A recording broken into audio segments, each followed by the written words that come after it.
রাজনৈতিক দল এই দিব ওই দিব বলছে, টিকিট দিব বলছে না, যেটার মালিক মানুষ না সেইটার কথা যদি সে বলে শিরকি করা হচ্ছে না, নাউজুবিল্লাহ। নির্বাচনকে সামনে রেখে বেহেশতের টিকিট বিক্রির মাধ্যমে কেউ কেউ ভোট চাচ্ছে বলে অভিযোগ করেছেন বিএনপি চেয়ারম্যান তারেক রহমান। তিনি বলেন, যারা পালিয়ে গেছে তারা যেমন ভোট ডাকাতি করেছিল একই রকম ষড়যন্ত্র চলছে, এর বিরুদ্ধে সজাগ থাকতে হবে।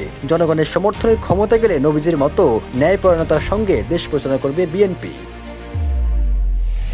22 জানুয়ারি সিলেটের আলিয়া মাদ্রাসা মাঠে বিএনপি জনসভায় তারেক রহমান আরো বলেন, যেখানে জান্নাত জাহান্নামের মালিক আল্লাহ, সেখানে যারা দুনিয়াতে লোভ দেখাচ্ছে, যারা আপনাদের আগেই ঠকাচ্ছে, তারা পরে কি করবে, এমন প্রশ্ন রাখেন তিনি। সবকিছুর মালিক আল্লাহ, কিন্তু কেউ কেউ বেহেশতের টিকিট বিক্রির মাধ্যমে ভোট চাচ্ছে। নির্বাচনের আগে তারা ঠকাচ্ছে, নির্বাচনের পরে তারা কি করবে সবাই বুঝে গেছে। অমুককে দেখেছেন তমুককে দেখেছেন যারা বলছেন, তাদের 1971 সালে দেশের মানুষ দেখেছে।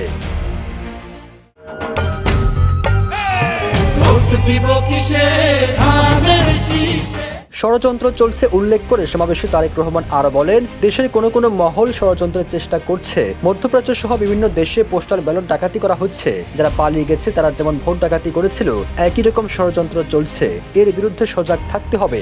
সবাই ঐক্যবদ্ধ থাকলে সব ষড়যন্ত্র মোকাবেলা সম্ভব।